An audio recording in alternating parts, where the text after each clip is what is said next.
So standing next to Michael here, I feel extremely underdressed. I have a tie in my bag. Anyone wants me to? I've got a lot to say. I normally do.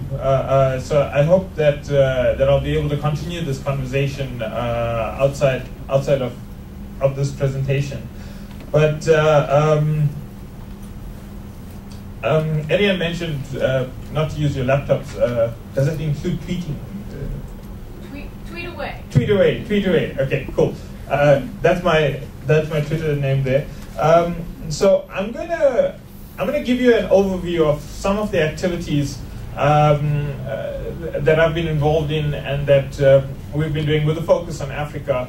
Right now, I'm in charge of this project, and just one slight correction from what Michael said. It's the Office of Astronomy for Development, and the idea is to take the fascination that we have with the stars and with space and with exploring our universe and have it impact on development. Now, how on earth can we do that? Well, that's our world, the familiar-looking thing, but except a little bit flatter than normal. What is the picture that we see of the world? And what is the greatest thing that space and the wonder of the universe has brought to us? When we look at the world, different people see it in different ways. You can break this down to the political and the UN kind of statistical picture. And this is the Human Development Index from a few years back. Now,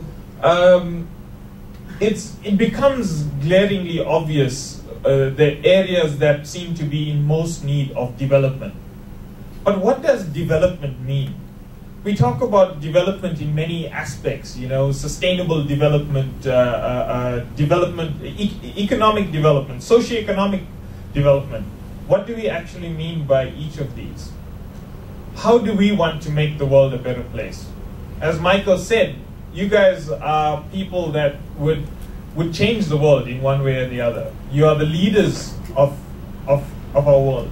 But how do we make sense of the numbers? How do we relate the statistics that we get to the real issues, problems, challenges that we face? This is a random selection of news stories. But when we look at the statistics, we say, okay, Africa needs development. We need to focus on this continent. But when we look at it from space, it all looks pretty much the same. So where do we want to put our efforts? So this thing that I'm in charge of, it deals with astronomy, and this is one of the iconic images of astronomy. One of many, actually. Now this is one of the Hubble Ultra Deep Field images, and in this image you've got many of you are familiar. How many of you haven't seen this before? Okay, you all have a good feel of this.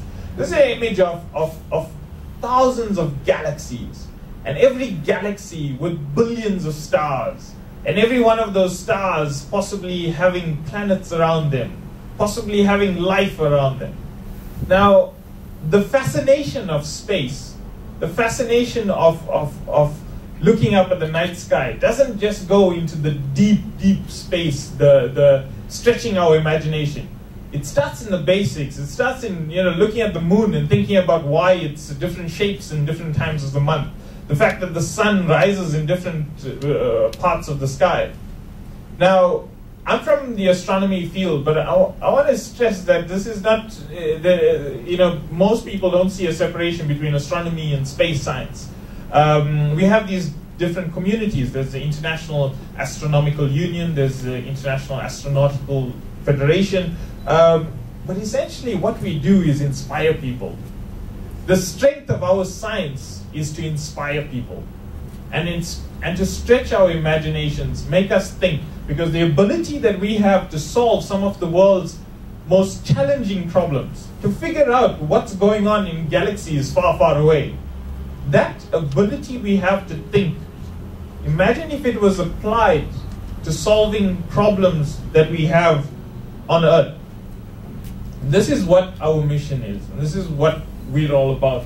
And so let me get into a little more detail. So this strategic plan that Michael mentioned, the International Astronomical Union. This is a body of about 10,000 professional astronomers across the world.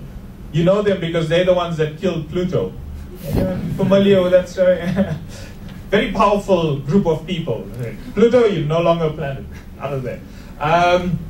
So this union has come up with this strategic plan where we've basically looked at how does astronomy impact on various areas of economic, scientific development. And the three major areas on the if you look at the astronomy field, there's the technology and skills part of it.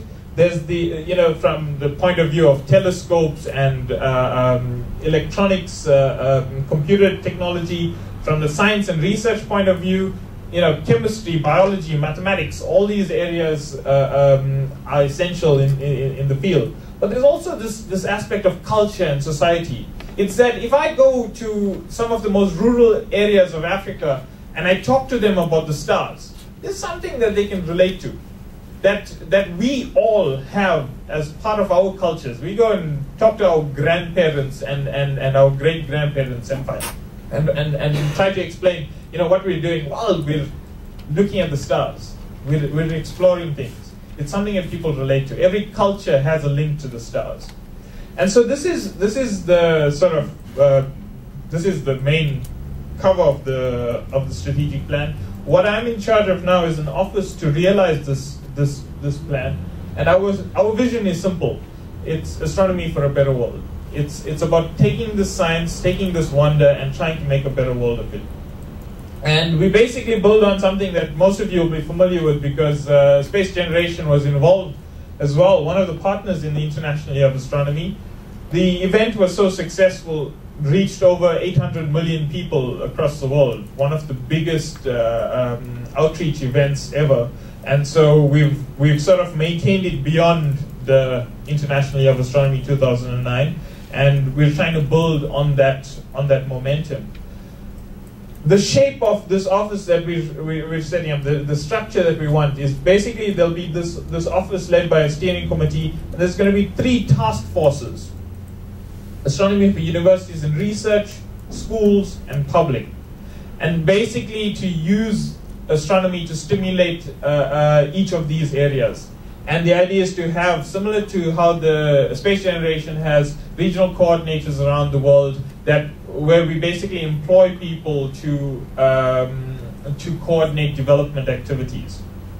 Now, I mentioned the vision. Let me just run through quickly. So I've been asked to talk specifically about Africa and what we've been doing. So the objective that we have so far is to impact on all these areas.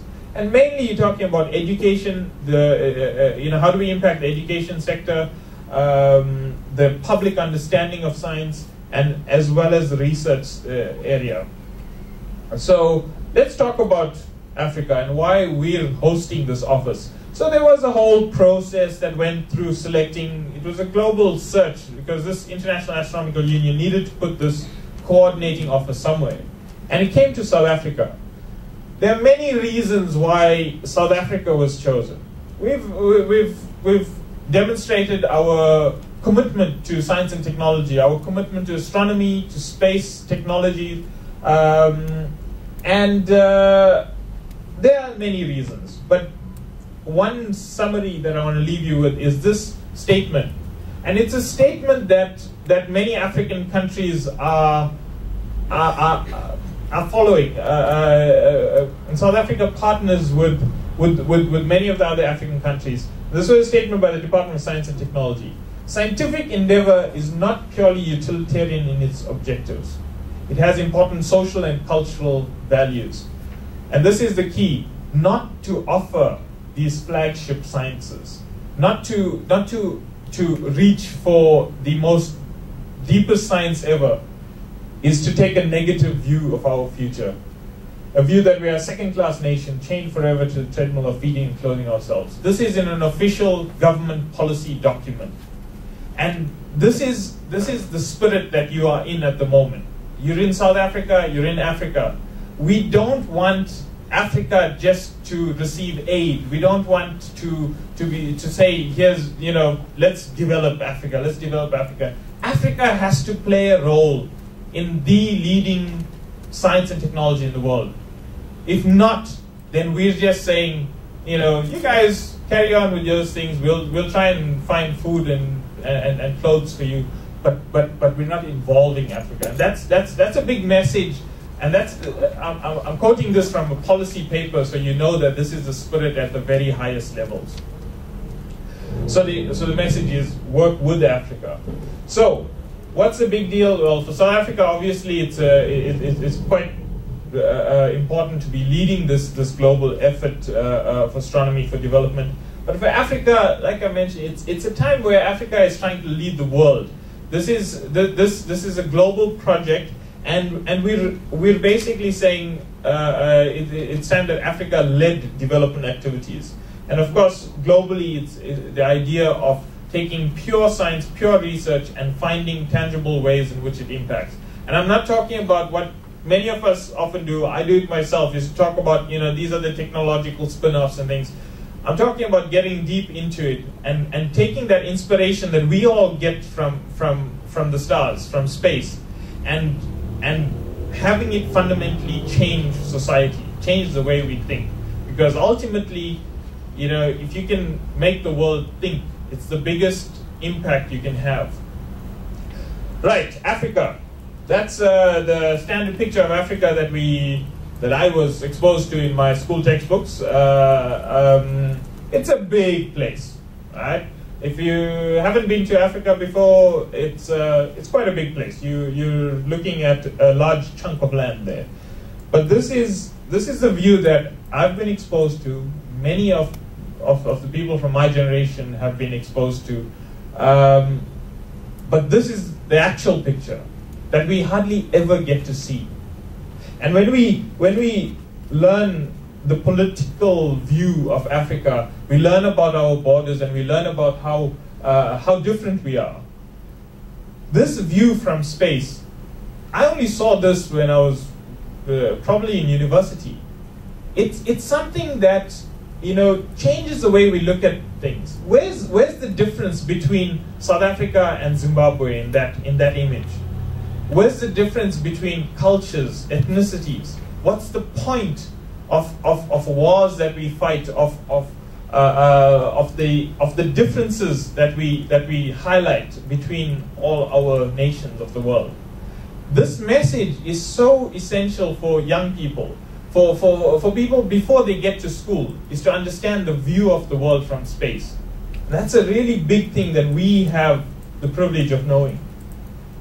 What do we have in South Africa? In Africa, in terms of astronomy, there's three major projects that I want to name. One is the observatory in Sutherland. This is an optical observatory. There's the Hartbeespoort Radio Observatory and the up near Johannesburg, and the Meerkat, which is a Karoo Array Telescope, radio telescope, which is out in Carnarvon. And then there's the high energy stereoscopic system, which is in Namibia. This is one of the best optical observatories in the world. That's one of the best radio facilities in the world that's being built. Not ready yet, but soon to be. And that's the best gamma ray observatory in the world. This is all in Africa. And so what we've done is we've spoken to a number of people across Africa, and we've asked the question, what does astronomy mean for Africa? These are the 5 areas that we came up with. Big thing, education. Right? This fascination with the stars can stimulate education, especially in maths and science. Calculate the distance to the moon using the trigonometry that you learn in school. It's basically taking the fascination and applying it in a real maths and science way. Development of research. African universities that have physics departments, but not much physics, not much research that stimulates from there. with astronomy, using virtual observatories, using various robotic telescopes. You can stimulate the research in universities. Public understanding of science, huge thing. The indigenous cultural belief system in the stars, and the sun, moon, stars. These are an excellent way of starting a conversation on science and technology. And I have a lot of first-hand experience of this stuff. It's brilliant. If you start off talking about the Big Bang and that the universe is many millions of years old, you immediately clash with people that have certain cultural beliefs, and it goes nowhere. But the fact that astronomy is part of cultures already, brilliant starting point. Development of partnerships that we've already done numerous things. We've established the African Astronomical Society just this year. There's the East African Astronomical Society that was formed last year. But this is a big one, astronomy job creation. I mean, Africa is, if you look at the nighttime picture of the world, Africa is this dark continent. Well, the darkness is a resource as valuable as our nature reserves here, and we've been using this in Sutherland when I worked at the South African Astronomical Observatory to stimulate tourism. Small town of Sutherland, there were about 2,500 people. There were about 80 jobs created in the tourism sector. That's 80 families in a small town, and just by publicizing the stars, the sky. Okay. We developed a plan for Africa, and that was the fundamental thing. Astronomy for education. It's something that stimulates education on all levels.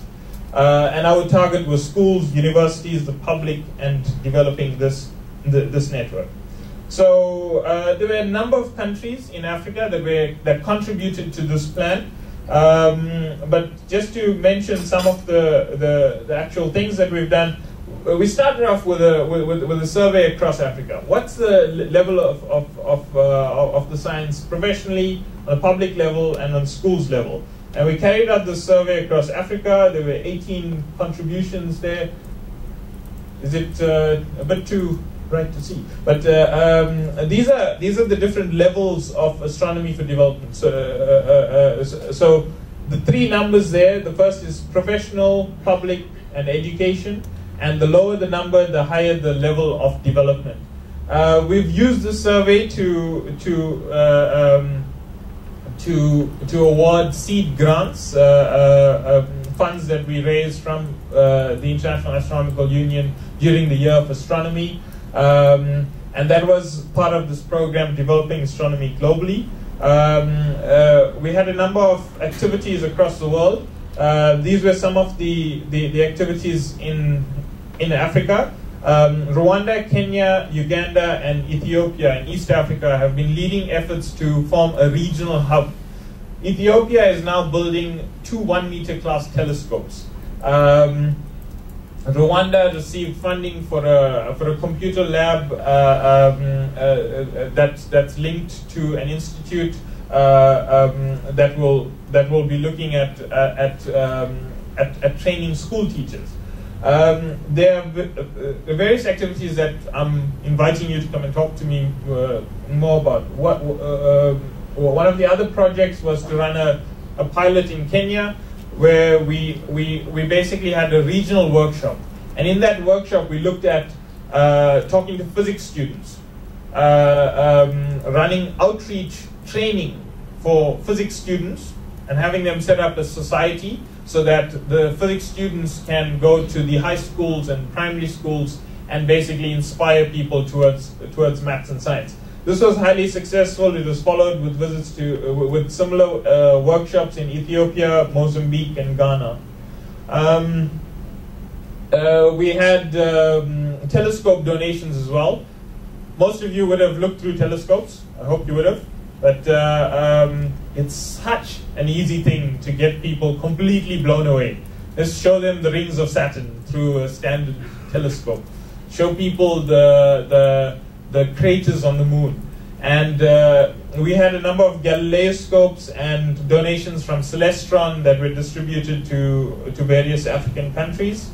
And then we developed an offline resource consolidation. So basically gathering all the materials, all the cool stuff that we have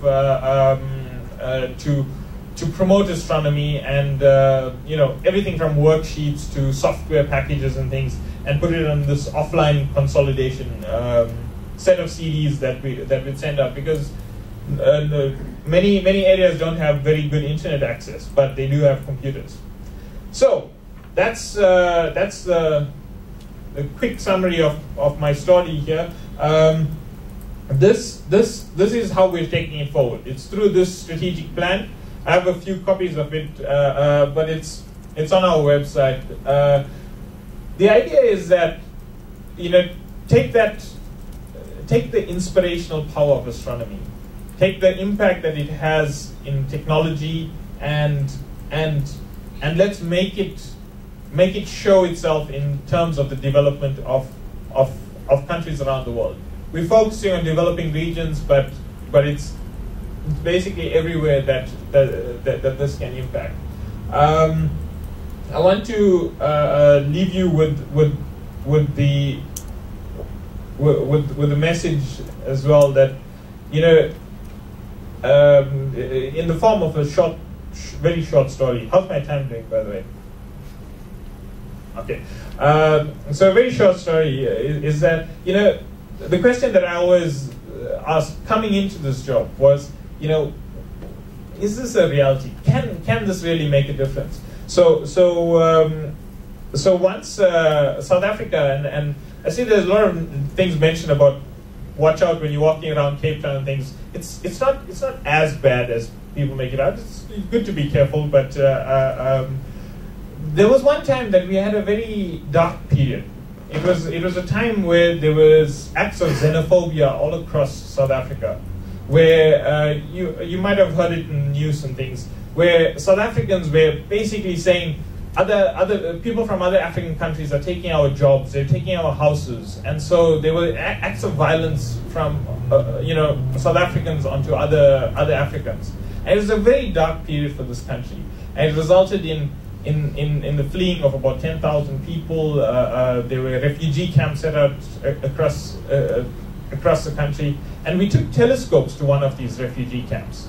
And in that camp, there were people from many African countries. There were about 10 different languages that were being spoken, and it was a hectic mess. Everyone wanted to look through the telescopes and stuff, but it's really cool. We took an Earth ball, one of these inflatable balls with satellite images of the Earth.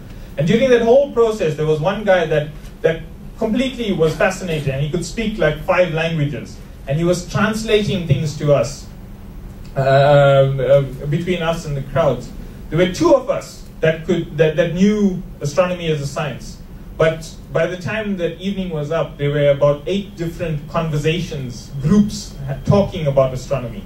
For that evening, people didn't think about the fact that they were in a refugee camp and the fact that they were sort of having all these other difficulties. It was the fascination of looking at Jupiter through a telescope.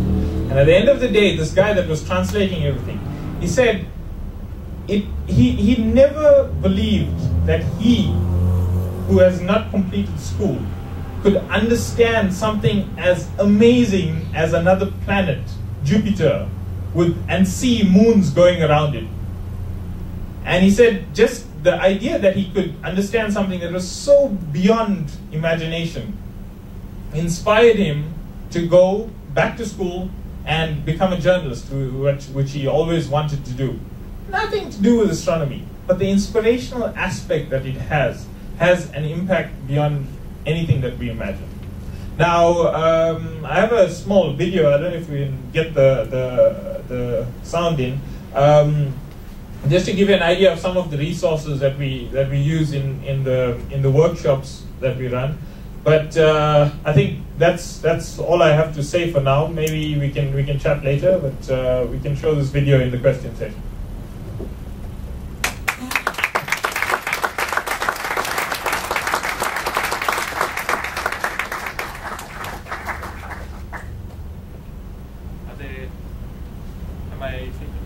Yeah, we can take 1 or 2 questions. Are there any questions for Kevin? Well, show the video quickly while people. Yes, perfect. Let's show the video first. How's that sound?